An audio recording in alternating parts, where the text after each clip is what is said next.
दोस्तों, आज के कलयुग में शायद ही कोई ऐसा मनुष्य होगा जिसने कभी कोई पाप ना किया हो। और हम में से अधिकतर लोग यही बोलते हैं कि मैं चारों धाम की यात्रा कर रहा हूं या गंगा नहाया हूं तो मैं अपने सारे पापों से मुक्त हो जाऊंगा। और हम में से बहुत से लोग गंगा नहाने के बाद या चारों धाम की यात्रा करने के बाद बहुत प्रसन्न होते हैं कि हमारे सारे पाप धुल गए। लेकिन क्या हमने कभी ये सोचा है कि ये जो पाप हम धोकर आते हैं आखिर वो जाता कहाँ है?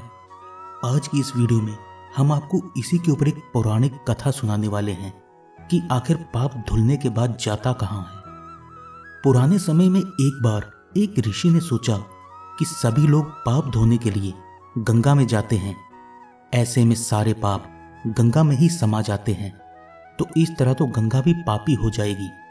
उस ऋषि ने ये जानने के लिए कि आखिर पाप जाता कहाँ है बहुत कठोर तपस्या की। घोर तपस्या करने के कारण भगवान उनके सामने प्रकट हुए। तब ऋषि ने उनसे पूछा कि गंगा में जो पाप धोया जाता है आखिर वो जाता कहाँ है। तब भगवान ने गंगा जी से ही पूछने के लिए कहते हुए ऋषि को अपने साथ चलने के लिए कहा। जब ऋषि और भगवान दोनों गंगा जी के पास पहुंचे तो दोनों ने ही गंगा जी से पूछा कि हे गंगे, सब लोग तुम्हारे यहाँ पाप धोते हैं, इसका मतलब क्या आप भी पापी हुई? तब गंगा जी ने कहा कि मैं कैसे पापी हो गई, मैं तो सभी पाप लेकर समुद्र में अर्पित कर देती हूँ।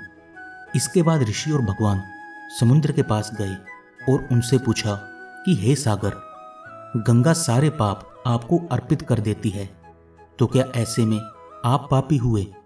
तब समुद्र ने कहा कि वो कैसे पापी हुआ, वह सभी पाप को तो सूर्यदेव भाप बनाकर बादल बना देते हैं। तब ऋषि और भगवान दोनों ही सूर्यदेव के पास पहुंचे और सूर्यदेव ने उन्हें बादल के पास जाने को कहा। तब बादल के पास पहुंचकर ऋषि और भगवान दोनों ने बादल से पूछा कि हे बादल, समुद्र पापों को भाप बनाकर बादल बना देते हैं, तो इसका मतलब क्या आप पापी हुए? तब बादल ने कहा कि मैं कैसे पापी हुआ, मैं तो सभी पाप को वापस पानी बना देता हूं और धरती पर गिरा देता हूं, और इससे ही अन्न उपजता है और इसी अन्न को मानव खाता है।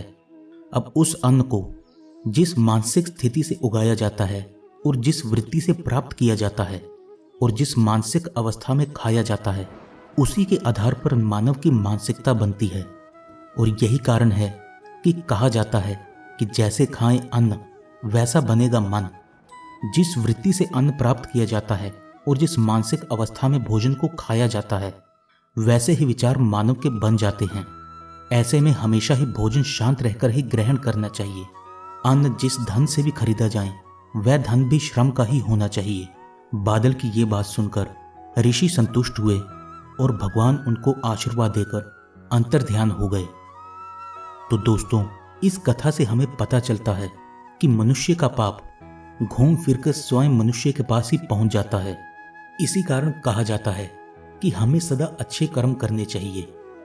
वीडियो आपको कैसी लगी कमेंट बॉक्स में हमें ज़रूर बताइएगा, और ऐसी ही रोचक और अनोखी जानकारी के लिए हमारे चैनल को सब्सक्राइब ज़रूर कीजिएगा।